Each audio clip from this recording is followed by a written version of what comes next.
Good evening, my friends, and welcome back to episode 1 of Something New. Last week, we completed the Labyrinth of Time. This week, it is the YouTube and Discord comment section's choice. I gave you guys a choice of Monkey Island or Obsidian. Obsidian won that straw poll, so we are doing a blind playthrough of Obsidian, the 1997 hidden gem. I've heard a lot of people... I've had more than one person recommending this to me, actually. And the one comment that stuck out to me in the comment section was from Sasha Kindle 3600, who said, "There are many runs of Monkey Island, and as far as I'm aware, no blind playthroughs of Obsidian." So we are going to correct that oversight right now. This is episode 1 of Obsidian. And this is the start of the game, right? There's no title screen. We're just here. So what have we got? We can turn. Okay.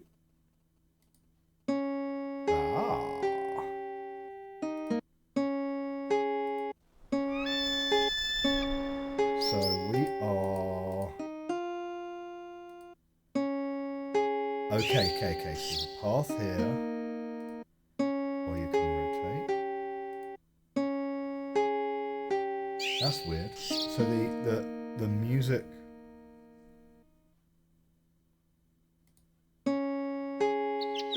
starts again every frame.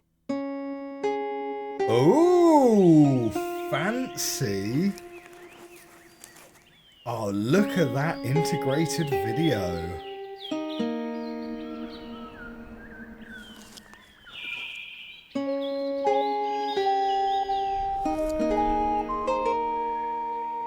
Okay, and freeze frame. No, wait. Title screen. Ominous hilltop.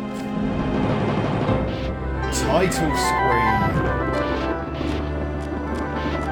I like that music, actually.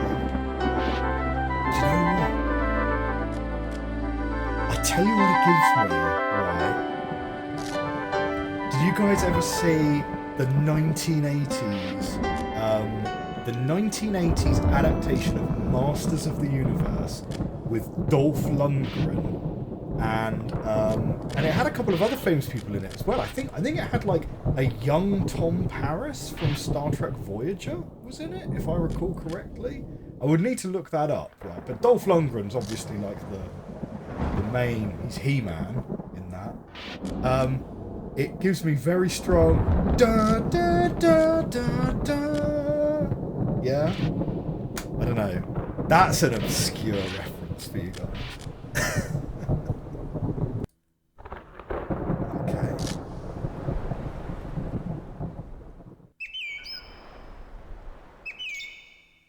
Okay, so you can turn.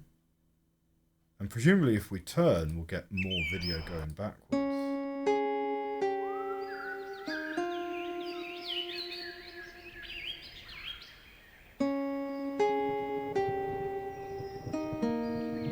Go, pre-roll credits. Matthew Fazberg.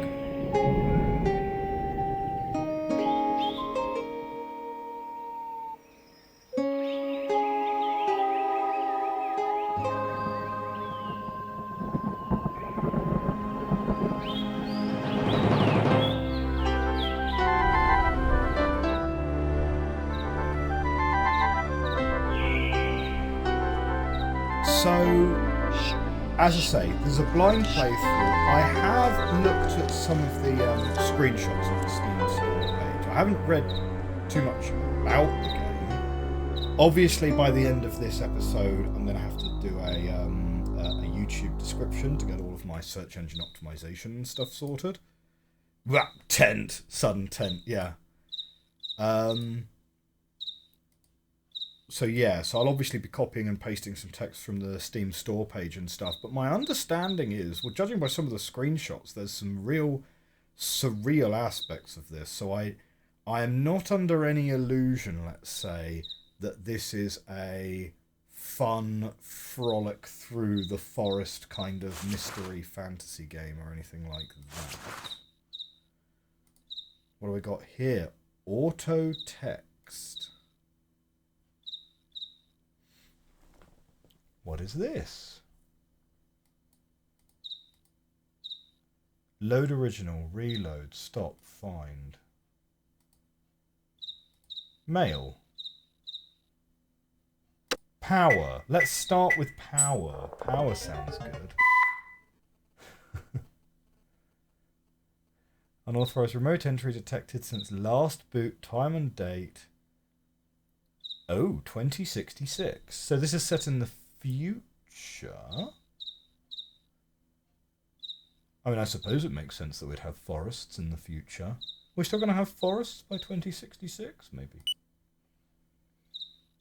Mail, journal, projects, vision link, network. See, the thing that threw me about this being the future is because obviously this tablet still has very 1990s UX to it. And what is this down here? 333325.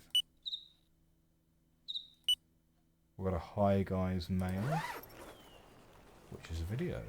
Say hello to the project team, Lila. Hello, project team.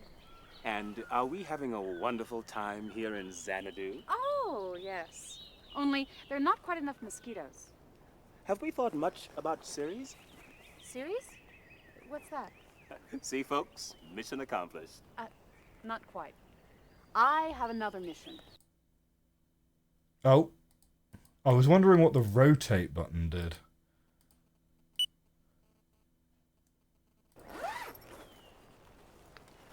Okay, Say not sure hello there's a way to project skip forward. Team, Lila.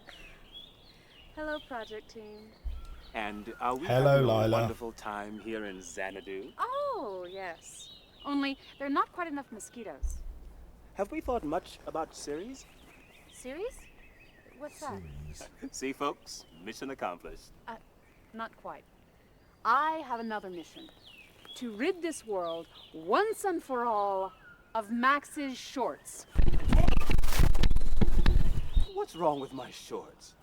You gotta be kidding. Well, I'm a scientist, damn it. Not some model. Oh, I think we can all attest to that. That's it. Cut. And have her desk cleared out by the time I get back. He looks vaguely familiar, actually. Have I seen him in something? So what happens when you reload? Temporary link unavailable. Load original. Stop. Find. No. Back. Forward. Back. Okay. Home. Nice. Home. Ah, you go straight to mail. Nice, nice, nice. So, hi guys. Obsidian growth logs. So this is Outbox.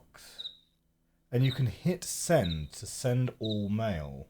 So it's stuck in the outbox currently. So let's see what Obsidian growth log shows. Oh, this is the creepy hill.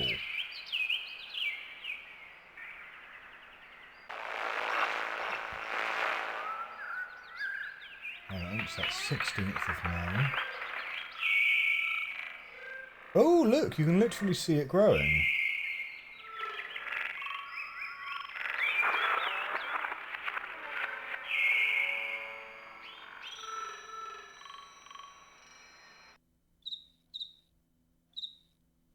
Okay. If I hit send, remote link unavailable. Aha. Inbox then. What have we got? Can't access those. BA something. 13th of the 5th, 13th of the 5th. That's 17th of the 5th. Bon voyage, 13th of the 5th. Can't access that either. Nothing down there. Fine. Home. I appreciate the fact that the cursor indicates whether you can interact with it or not. Might help prevent the pixel hunting. Journal. Ah, so you can access the ones with this as the thumbnail then. 13th, 14th, 17th. So we are in chronological order rather than reverse. So this is the earliest entry. And there is a scroll. Lovely, lovely, lovely. Right. Well, for those of you who are familiar with my Riven playthrough, I hope you're ready for some audiobook section. Here we go. Too bumpy to draw. Too many people sleeping on this plane to dictate. Feels weird just typing instead of drawing. Max is sleeping too. Who wouldn't be after a zillion beers at the send-off party? I myself stuck to the cake. Not a bad series likeness. And the frosting buzz is not at all unpleasant. So it was a space-themed cake. I can't believe Ceres has been up in space 100 days. Ah, launch seems like only yesterday. Every detail so clear. Hang on, Ceres... Okay, I'm going to need to do a quick, like, actual IRL Google quick. Hang on a second. Ceres is... Yeah, it's a dwarf planet. In the asteroid belt between Mars and Jupiter.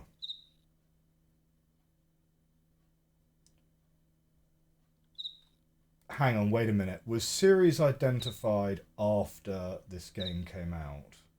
Because it would seem really weird to launch a satellite called Ceres when there is already a dwarf planet called Ceres.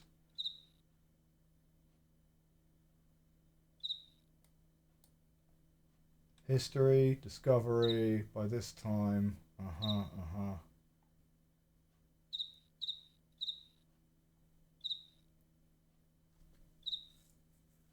Yeah, okay. No, it's been known about for a long time.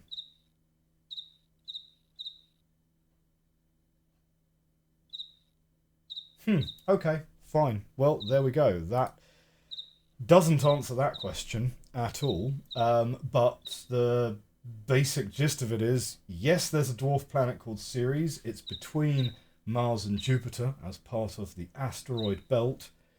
But that's not the Ceres that they're talking about. It looks like they're talking about a satellite that they've called Ceres. Moment of truth. Flipping the switch and enabling full machine control, watching it reconfigure the assembler was like a baby taking its first steps. Corny, but it really felt like that.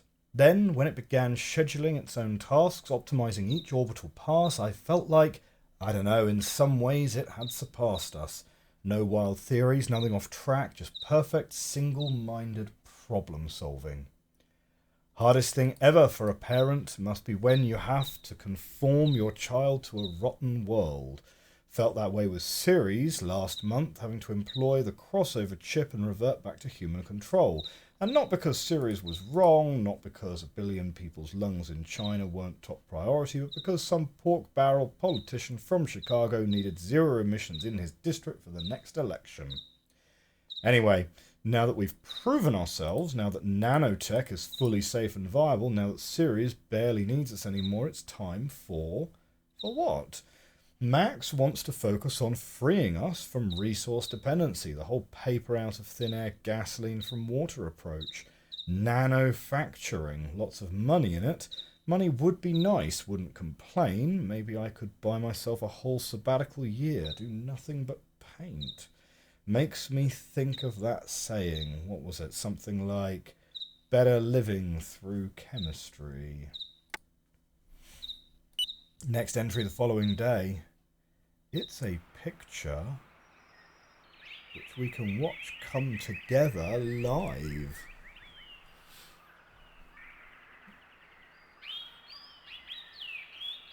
May 14th, day 1. Audio. The road in was so rough, I almost threw up. Now that I've had a chance to acclimate, I can't believe how beautiful it is. I think it must be the trees and all the oxygen. Makes me proud. I mean, if Ceres keeps to her orbital time frame, the whole planet will feel like this. Again. Like it's supposed to. In just a couple of years. Only thing which troubles me is the network. It's down in this whole area. No phone access, no computer access, no nothing. Weird. That kind of thing just does not happen anymore. Tomorrow morning, first thing, I'm going to take a hike around and see what's up. Probably nothing. Just my mind looking for any excuse not to unwind. So the rest of the world is not like this. This very prominently describes itself as the East View, which will probably be kind of important. Obsidian statues. May 16th, day 3. The structure Max and I are calling Obsidian has now grown from about 1 foot tall to over 50 feet. Either we're hallucinating on bad camping food, or we've stumbled upon the discovery of the century. It's maddening to be cut off from the rest of the world. What timing? Is Obsidian causing it? But maybe it's for the best. I mean, gives us some time to figure this out. The part I can't get my mind around is the surface. It's like black ice or something. Black It's reflective, ice. too. When I see myself there, it's like I'm somewhere impossible. Okay. I mean, obsidian itself is volcanic glass, right? So it is a very smooth glass-like volcanic rock, and is black. Okay. So, putting the pieces together a little bit there, they're talking about nanofacturing. This thing is growing of its own accord. Is this some kind of nanotechnology gone awry? Nanobots building like a giant carbon structure out of carbon dioxide, something like that. What do we got here? 5 folders, 6 documents. Ooh, plenty to read, plenty to read. Okay, I mean, I think we... Okay.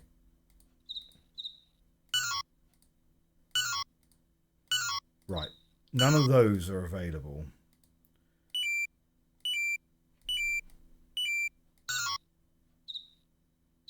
Oh. What? Oh, this goes through... Right, mail, journal, projects, vision link, network, right? This is what you have in your home screen. Fine. Okay, 6 documents to read. Let's have a little look. So this is remarks for the INRA, downloaded speech prep. 15 years ago, when Max Powers and I began the series project, Zero Chance, that is his real name, no one believed that nanotechnology would ever be viable as anything more than a science fiction plot contrivance. How ironic. It's like the old joke, how many strontium-encrusted diphosphate isotopes would it take to screw in a light bulb? Wait, know my audience, is this too lowbrow?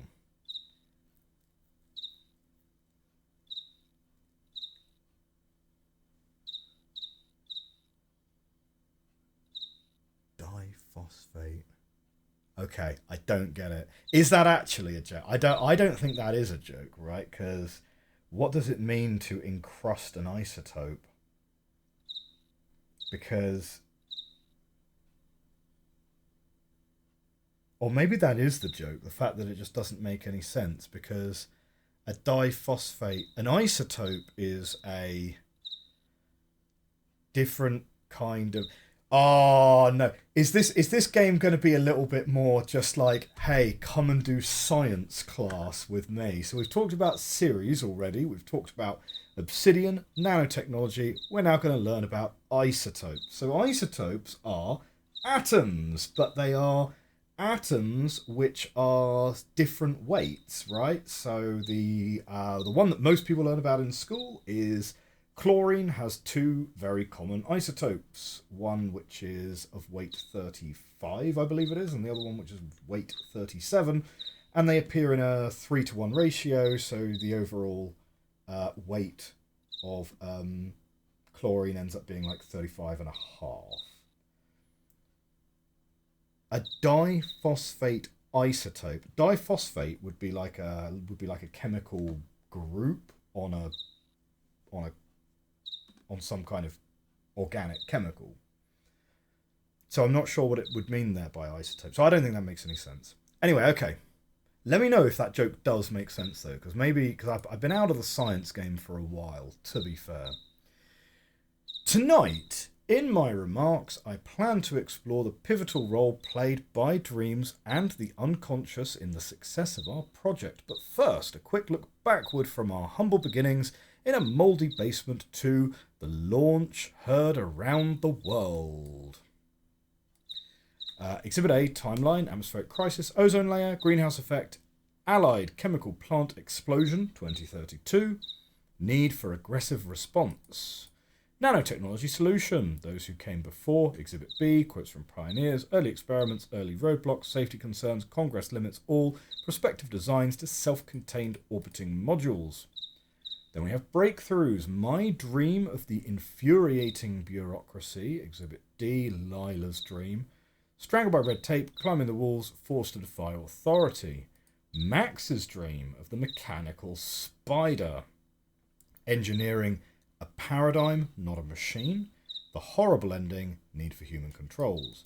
And then we've got future directions, the Papyrus project, an assembler the size of a stapler, manufacturing paper out of thin air, coup d'etat, gasoline derived from water, eliminating the need for oil entirely. Then we've got Dream, Spider. It's 3:15. Oh, don't worry, Lila. It's not the flu keeping me up. I just had this eerie dream, and I want you to hear it before you leave for the hill. There was this huge metal spider, and I was doing some kind of So that's maintenance Max. on it. Yes, Only she already said Max's shorts. instead of working on the spider itself, I had to fix the whole universe surrounding it. Like the spider was a god or something, and my repairs were offerings. When I finished, the spider came to life, reared up. Suddenly I realized it was Ceres. That's when it pounced on me in a rage, and I tried to stop. I'm worried about Ceres, Lila. So much power. I mean, what if something really went wrong? The machine control system is some of your finest engineering, but I want to make sure we can override it. Not a software interrupt that the AI code can modify, but a hardwired crossover switch, one that'll stop everything and revert to complete human control. Oh, you need a big red button, for sure.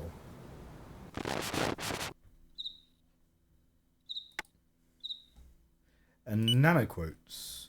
The principles of physics, as far as I can see, do not speak against the possibility of maneuvering things atom by atom.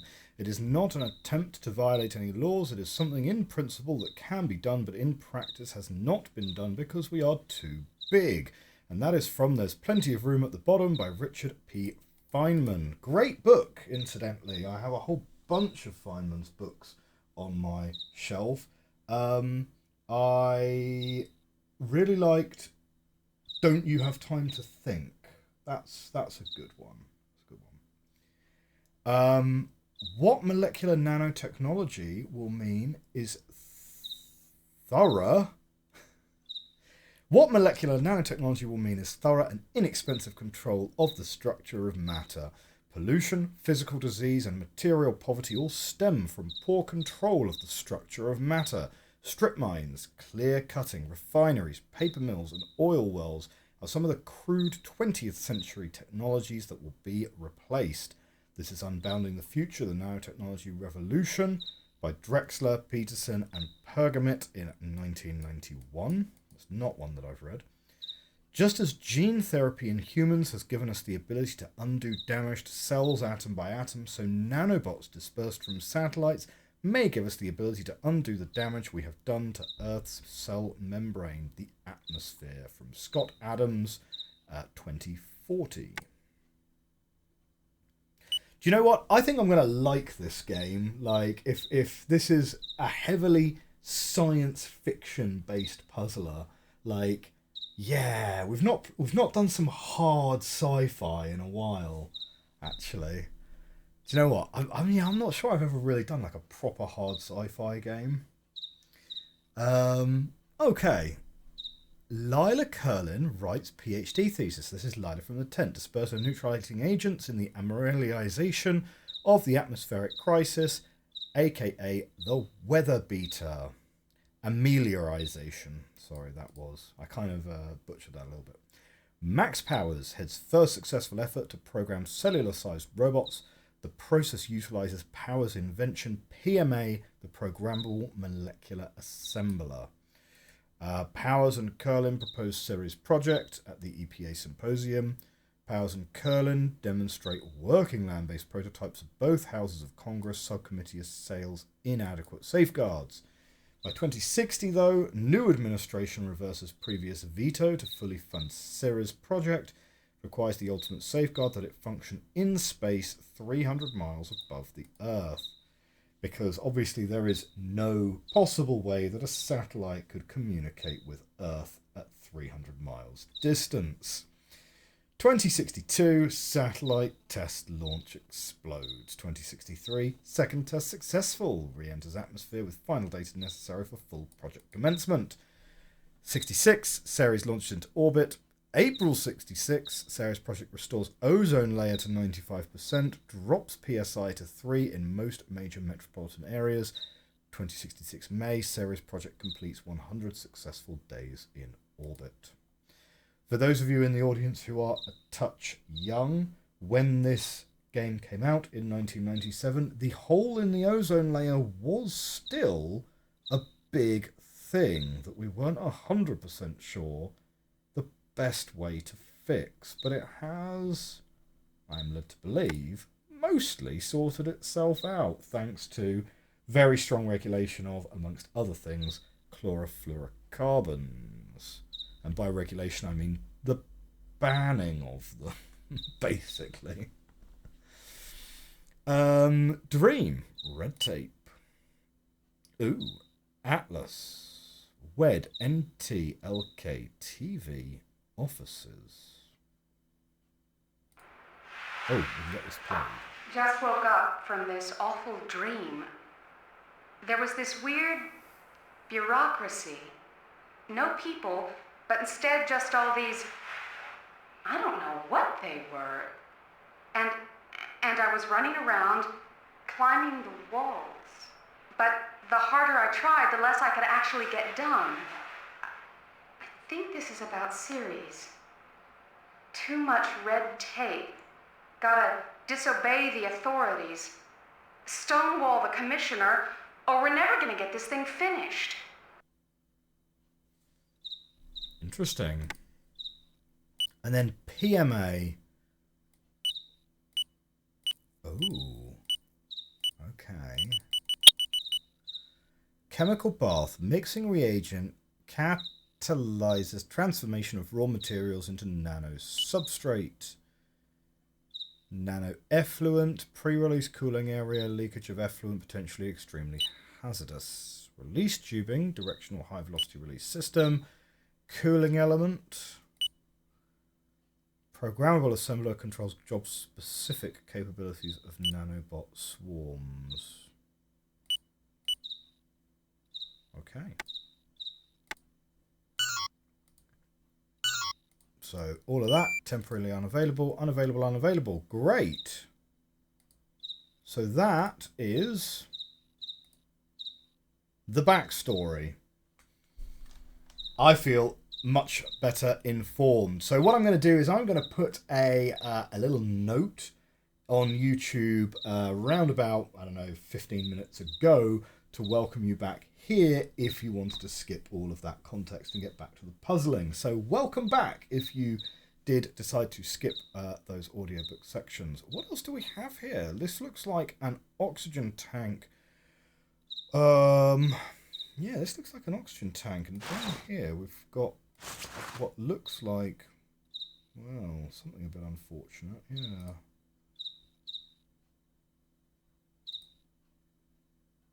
Oh, possibly just leaves, actually.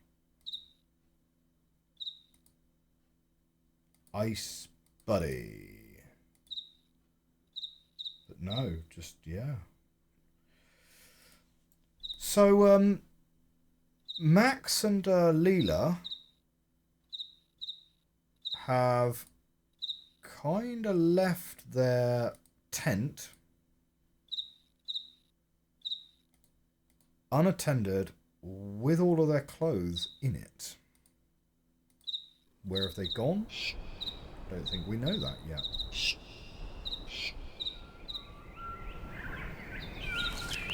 Okay, little transition, which implies, I suppose, that we're walking a decent way. And we're heading towards the Obsidian. Now, they said 50 feet.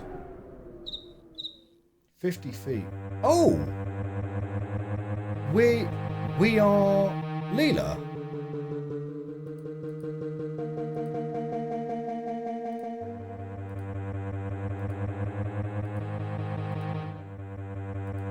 Well, that was kind of unexpected, right?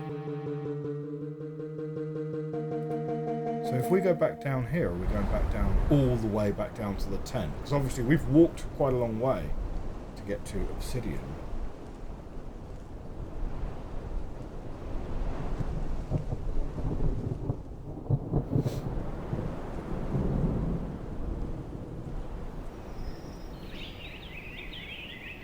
So yeah, so there's a little bit of a transition again. And we're just going to get straight back to the tent, I guess. I also kind of want to double check this main character's name again, because I just know that I'm going to spend the next hour saying her name wrong. It's like at the start of Riven, where I couldn't remember Rand's character's name was Atris, so I just called him Rand for like the first 2 hours of the game or something. I'm getting a lot better now at my Riven, Riven lore, you know. Okay, great, cool. Don't really want journal. Give me series timeline. It is Leela, yeah, Leela Curlin. Great.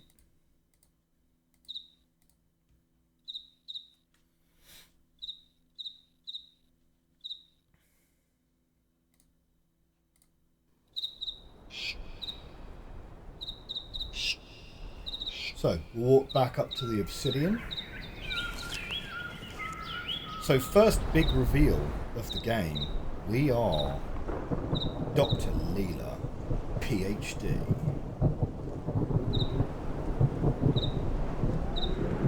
Arguably the slightly, perhaps not the most famous PhD video game protagonist.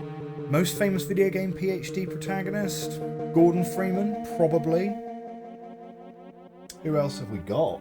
It's a pretty thin roster, to be fair.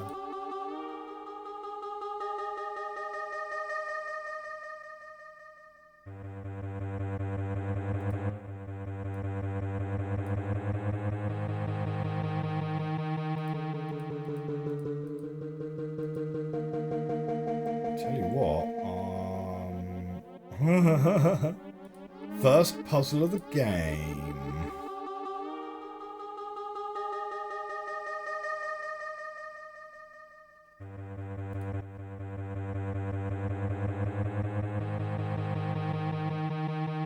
Yeah, seriously, what are we supposed to be doing here? I don't want to go back down to the tent. Because we've already been there twice.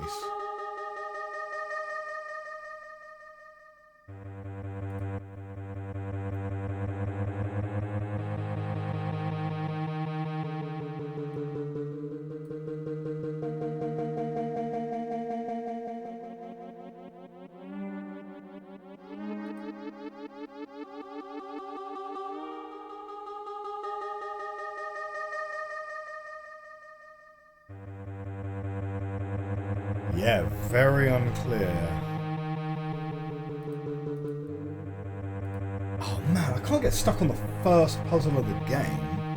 Come on, we've already just spent like half an hour reading the journal to get all the backstory. We haven't done any puzzle yet. Oh shoot. This is just like the start of Taiji all over again.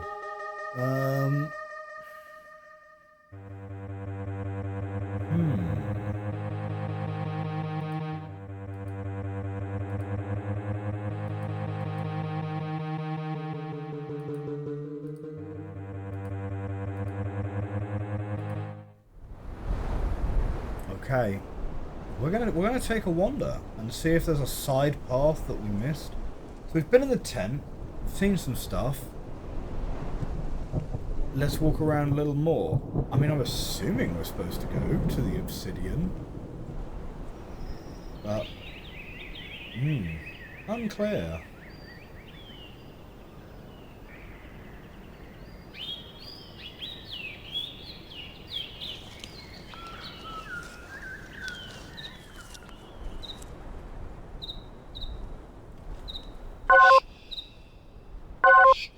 That's me hitting escape to see if, similarly to Riven, escape will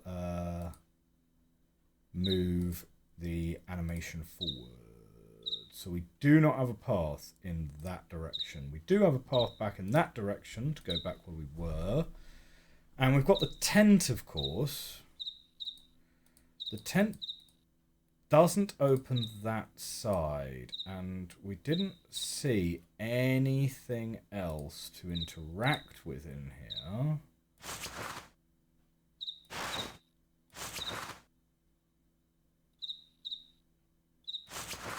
Yeah, all that exists in here is that thing.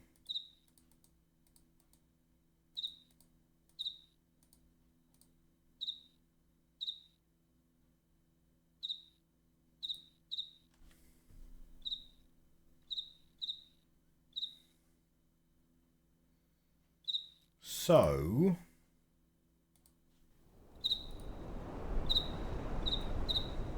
let's wander this way.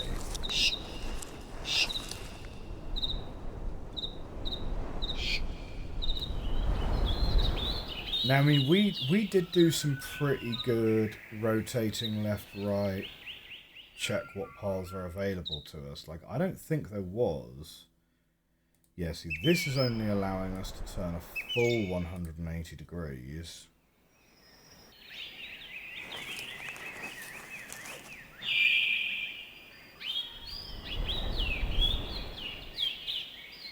Oh my word. We can't get stuck immediately. We can't get stuck on literally the first thing you have to do.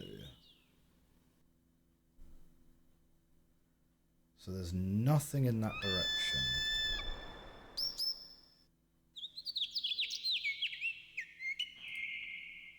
We've got that path, and we've got very little going on in that direction as well. And this is where we started.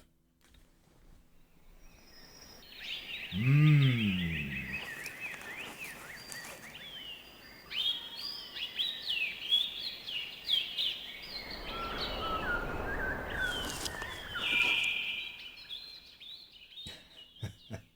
you know what? Actually, one thing we haven't done, which is going to be very important for us to do, given the, just simply given the age of this game, right? We've got to check the documentation, right? We've got to check the instructions, because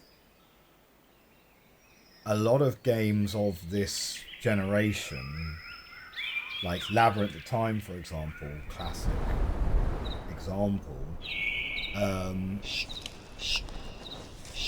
you do actually have hints in the thing. There's a bag clearly outside the tent there, which we can't see. It's between frames, so I'm assuming we're not supposed to be able to get to it.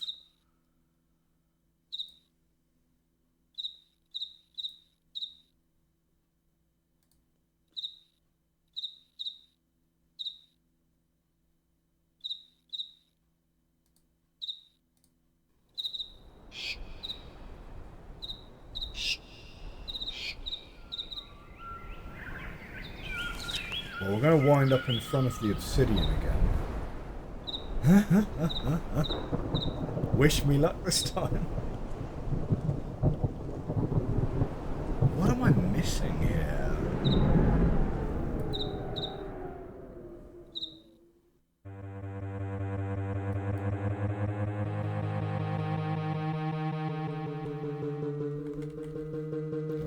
I'm pretty sure it's just point and click, but like, I haven't actually looked up the controls, to be fair, so I might have to give that. We'll look in the documentation. Oh, shoot.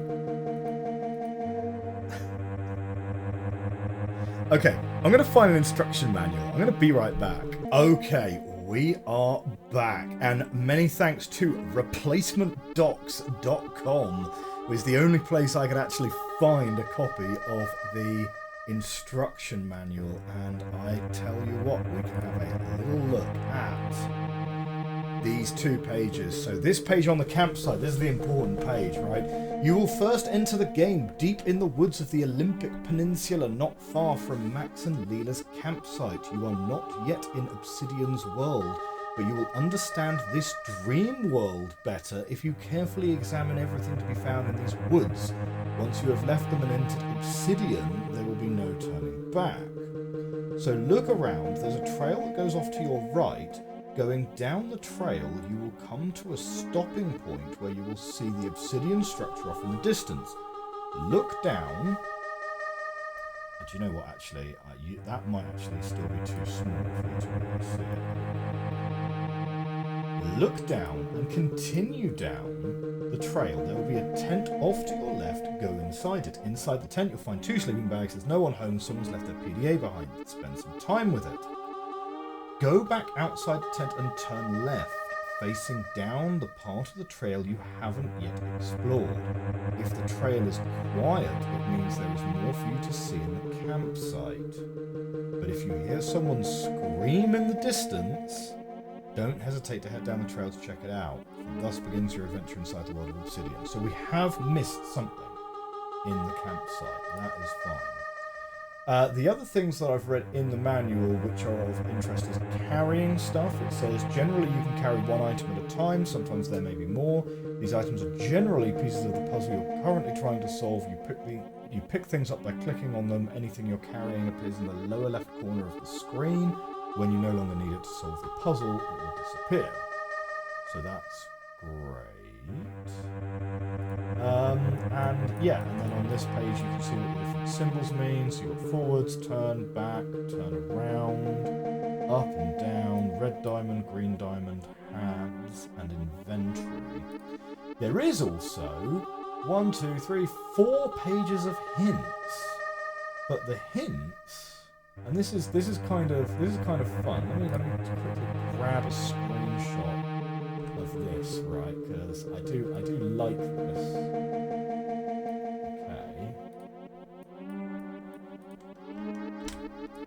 So we've got pages of hints, and it says this page of hints is intentionally upside down.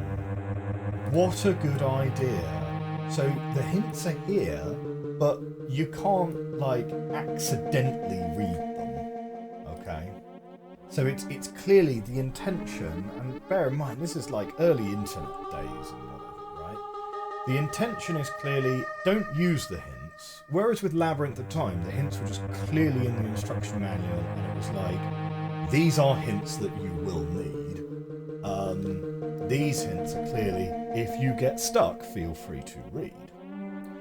So we'll avoid those hints for now, but it's nice that they're there.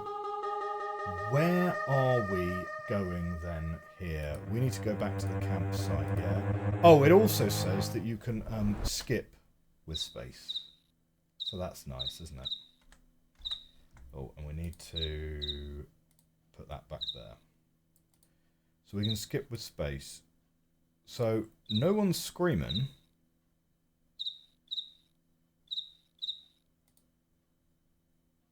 So we've got more to explore in this campsite. There's no up or down arrows.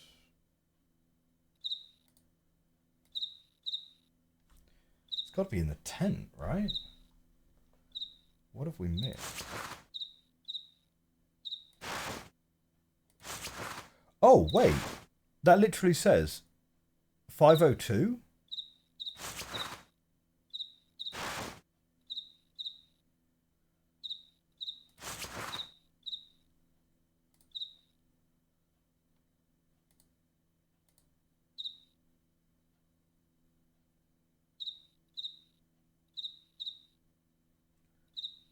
Checking all the jeans. There's always stuff in the pockets of your jeans, right? There's always stuff in your jeans pockets.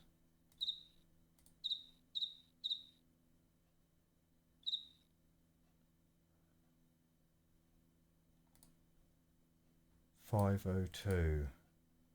Like maybe it's just, maybe, did we miss something in the tablet?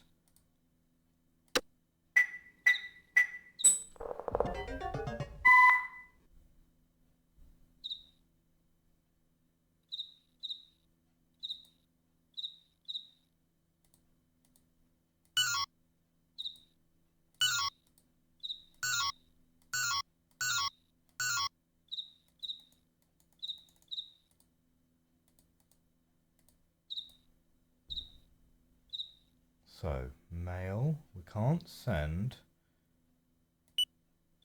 Oh! Wait.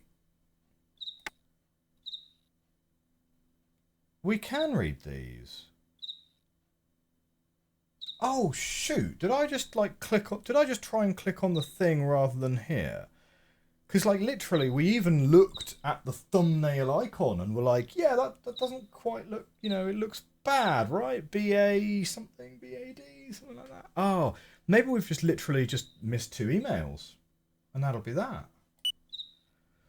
Forward, awful day from Susan Fortis to Leela Curlin.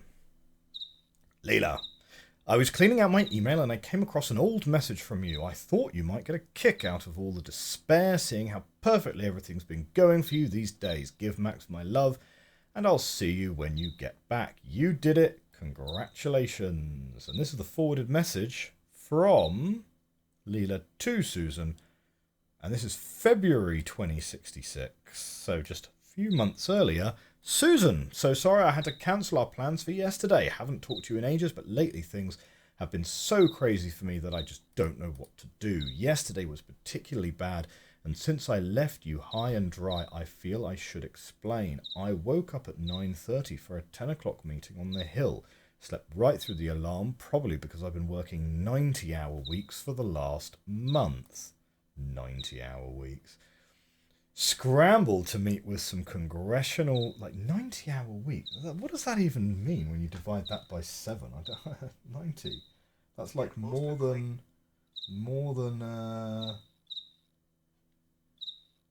90 divided by 7. You're working 13 hours a day, 7 days a week. Scrambled to meet with some congressional subcommittee about the arrangement of Ceres orbital passes. Had to explain for the umpteenth time that the machine control system chooses where to go and what to fix based on a precise urgency matrix. The crossover switch and the human controls were built in only as a last-ditch safeguard, not some way of polluting engineering with politics. Anyway, I didn't get back to work until about 6:30 when I discovered that there had been a major malfunction in Ceres' communication system. The whole thing was out of contact with HQ for over an hour. When I walked in, everyone was panicking and pointing the finger at me. That's why I had to cancel dinner last night. Oh, and to top it all off, I found out this morning that my journal got broken into. I don't know what the hell that's about, but I recently saw something in the news about people stealing whole virtual identities, e-cash codes, mail addresses, digital signatures, etc. for international money laundering schemes.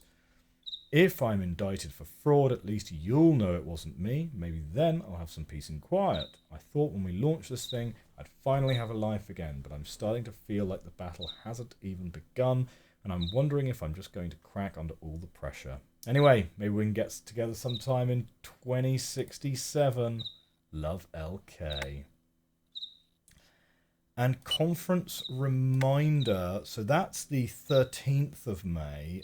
Something else on the 13th of May. Conference reminder to Leela from Hiroshi Nakamura. Leela, your outline for the keynote speech was very interesting. We're all greatly anticipating your remarks. We have taken the liberty of reserving you a suite at the Hotel Mikachi.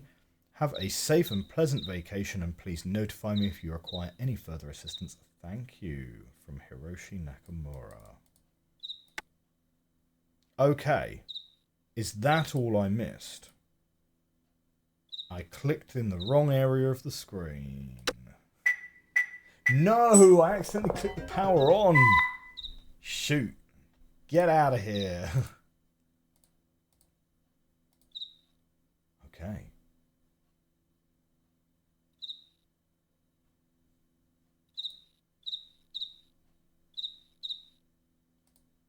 Well, I still didn't hear anyone screaming.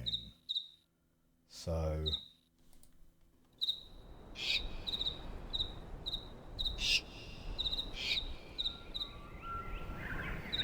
yeah, no. I don't think I would count that as a scream, would you?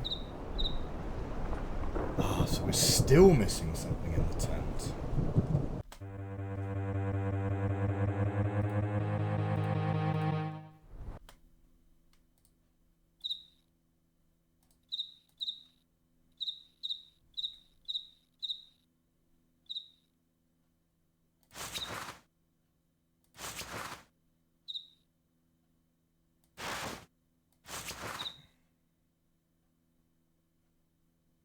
I'm still convinced this has to be something, right? I don't know. I would really like to get something solved before we wrap up episode 1. I'm starting to get really nervous about that because we're pretty late into the recording now. Okay. Did I miss something in the journal? Previous weeks is up here. This is fine. We clicked on all of those. Yeah, we read all of this.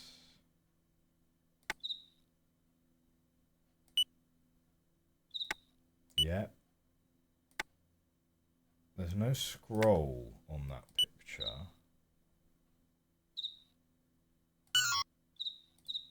Like, none of that's available.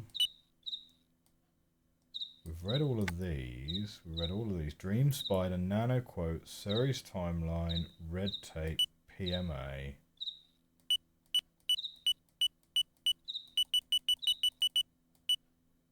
Oh, okay. We can unwire render it. The actual picture itself can't be interacted with, but okay.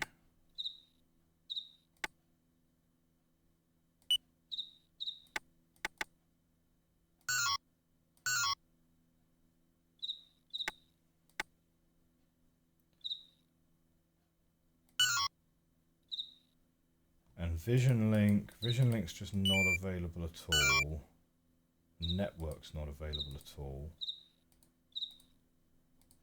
So we managed to turn off the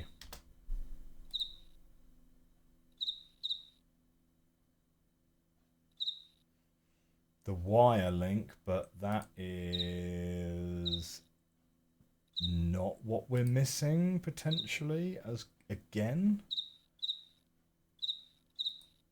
Oof.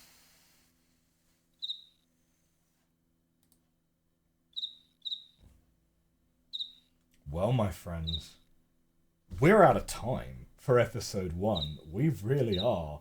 And I tell you what, this game ain't messing about. Okay.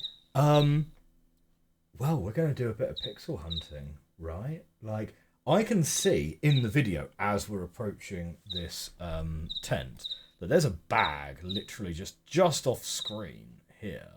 So I don't know if we're supposed to be able to get to that somehow, but I'm really sketchy on what we're missing that is preventing us from getting into the Obsidian, you know? I presume this is a door that gets opened somehow, but it's going to get opened once we've finished exploring the campsite, is my presumption. Anyway, that's going to be something for us to pontificate over in episode 2. If you liked this first episode of this blind playthrough of this gem from 1997, do hit that like button, hit that subscribe button. I will see you guys next week. Bye for now.